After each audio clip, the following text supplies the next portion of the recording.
It was way back in 2002 that South African had representation in the Dubai World Cup meeting for the very first time when Michael de Kock debuted here with a horse called Ipitombi and a horse called Victory Moon. And we all remember that it was the most amazing baptism of fire. Rupert, I'm sure you remember it very well. And wherever I've gone in the world, I've seen you, whether it's at the Breeders' Cup or Royal Ascot or Hong Kong or Singapore, you really get around, and here you're representing the Dubai Racing Club as an international journalist. Yeah, absolutely. I love the big sporting occasion and particularly big racing occasions. And in terms of the global international stage for the sport of kings, this is now one of the biggest and best. And I think the reason that it's got such a profile now, the Breeders' Cup is a bit like the Ryder Cup of golf. It's sort of Europe against America. This is different. This is the global, this is the majors, this is the Olympics of flat racing. And it's built up, obviously there's $27 million worth of prize money, but that overall makes it a very special night. Obviously, races have been added as time has gone by. Gary Player has always said the price of survival has changed, and the Quoz Sprint is one of those. It's a very, very special race for us. JJ, the jet plane, getting up in the shadow of the post 2 years ago. This year, we believe we've got a legitimate contender in Shay, but Mike de Kock thinks that Soul Power might have things a little bit more in his favour. I must admit, since I've been here at the start of the week, the only horse people seem to have been talking about in the sprint division is Shay. But looking in the global stage, Soul Power is like the marker of the turf sprinters. He never seems to run a bad race. Okay, he was a fluke winner of his grade 1, the Nunthorpe Stakes at 100 to 1. You don't win it, and the trainer is now always trying to sort of play catch up since then. Always runs a big race. So he is, I think, the standard bearer. Ed Lynham, the trainer, says if any horse beats me, they're probably likely to win. And Shay, of course, beat Soul Power the other day, but Soul Power's connections are convinced they've got more to come, and they really want to get that. I think he's an each-way steal, basically. Soul Power. He's got the outside gate. Shay's drawn in the middle. He's going to have to come across, break the track record, which, of course, Shay holds. Well, absolutely. But there are other good ones in the race, too. And, I mean, there's from England, there are a couple of good horses as well. Spirit Courts, I think, is one that's got a very big chance. Ran Atenzia close on a couple of occasions back in the British summer last year, and I think is going to train on, and I must admit his trainer Robert Cowell was talking the talk, so I like the look of Spirit Courts. Okay, well, let's move on to the Golden Shaheen, because obviously that's around the bend. That's on the Tapita surface, and it's a race that we have also got a very strong association with, because we'll take Patrick Shaw as one of our own, even though he lives in Singapore. And of course, Rocket Man was one of the most popular winners that you've ever seen. In fact, I think everybody's super banker on the day. I don't believe there's one of those this year. It's very competitive, but we're hoping Kavanagh can run well. I must admit the Godolphin team seem to think Mental, coming from Australia, is the one that could be the one to beat. But it is an open race. Of course, you've got last year's winner, Krypton Factor, in the field as well. You know, this looks a really difficult looking race to sort out. So, but I must admit there are a couple others that stand out for me. Gordon Lord Bryan. The trainer's talking some very positive noises about this horse. Tom Morgan trained in Ireland. So again, it's open. There's no standout sprinter. The Americans, Trinidad, comes from a small yard in the States, and his trainer, really bullish, was many people might have thought him a surprise winner of the Breeders' Cup last year, the sprint, but they say he's trained on as well. So Trinidad and Gordon Lord Bryan, I think, are going to make it a very interesting race. But the boys in blue are sure that Mental is the one to give them a winner on the night. The Gordon Lord Byron story would be a fascinating one. He hasn't had many horses at this level, and what a humble man. Absolutely. Keeps a low profile. I mean, we have a bit of a media circus first thing in the morning during Dubai World Cup week. Not his cup of tea at all. We obviously got this splendid hotel where a lot of the trainers stay. They can go onto their hotel balcony and he can quietly watch his horse work and sort of just go about the business. But when you get a chance to speak to him, he does say some very positive things about his horse and feels that he's got a real chance of getting in the money. It'll be a big story. For Ireland don't have that many winners here. But, when you think they've got Aidan O'Brien and all those trainers around, it would be a big night for Ireland if they could come away with a winner. Ironically, I saw him where Michael de Kock trains his horses at the private track, if you will. Now, moving on to the Sheema Classic. Of course, this is the race that we are very, very proud of, with Sun Classic's emphatic victory. And of course, we'll also take David Ferraris on Vengeance of Rain, the New Zealander, and Anthony Del Peche. I mean, let's be fair. This year we've got Await the Dawn. He's in the deep end, and of course the Japanese filly, the best in the world, is the horse that everybody's talking about.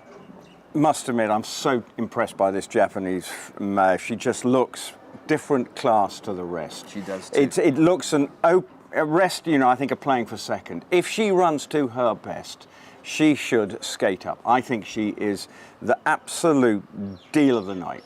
I mean, I'm not saying you're buying money, because there's no such thing nowadays. She's 7-4? 7-4. Yeah. I think that's an absolute steal. And she's on the upgrade as well. And she was Horse of the Year in Japan last year. She's won there sort of the Phillies Triple Crown, yeah. Japan Cup. I mean, that is a CV second to none. Sure. And coming here, when you look, okay, there's some good horses in the race, but I'm looking through it and I'm going, oh, nothing really gives me a positive vibe. I can't look. Maybe I'm being blinkered, maybe I'm being naive. Even the Godolphin team, they've talked the talk about a couple of their horses, but nothing very serious. For me, this just stands out. Gentle Donna, for me, better than I. But I can tell you that Michael de Kock speaks with enormous warmth and affection about Await the Dawn. He says his best trip is probably 10 furlongs, but he's so versatile, so talented, and he really believes that he can run a big race, a good money chance. And obviously, he's got class. I mean, we know it's come from a good background, and it's the classic Mike de Kock horse, isn't it? Get a horse that perhaps hasn't quite fulfilled his potential elsewhere, and then Mike de Kock wants to work his magic, and there's none better at doing that. Probably like Right Approach and Archipenko. Yeah, Right. exactly. In that kind of category.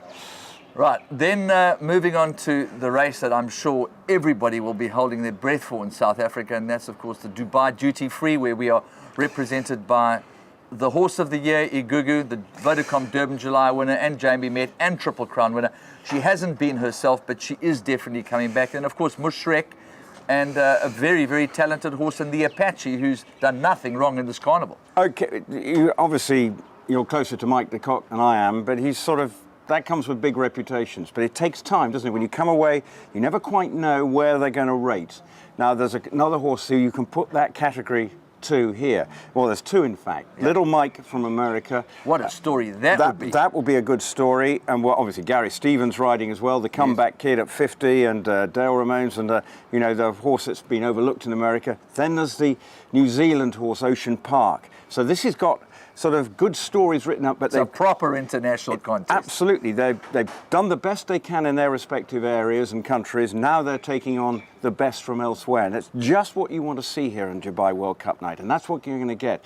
I like the look of Ocean Park. It's a good call, I think, getting Johnny Murtagh on board. This horse is obviously planning to get a Royal Ascot, as is Little Mike. So that is an interesting one. So I'm really interested by the vibe of this race. But I think I'm worried about Little Mike. He looks well. And I'd love the story of Gary Stevens coming back at the beginning of the year, the comeback kid. I mean, he's just been in ebullient form that he's here. I'm not sure about the haircut, but we'll forgive him that, because there ain't much hair left. I think he shows his age, but he's young in heart. But I think Ocean Park, I think that horse could be the real deal. What we've seen the horse do so far, winning the Cox Plate, that was a very likeable performance. They've obviously changed the jockey, but I think they've got big expectations. But I don't want to dampen your enthusiasm. Shades of Sunline? There's enough of that around, but for me, I'm going to stick my neck out and say I think the New Zealand horse Ocean Park. That would be another great story and a great result for the night here.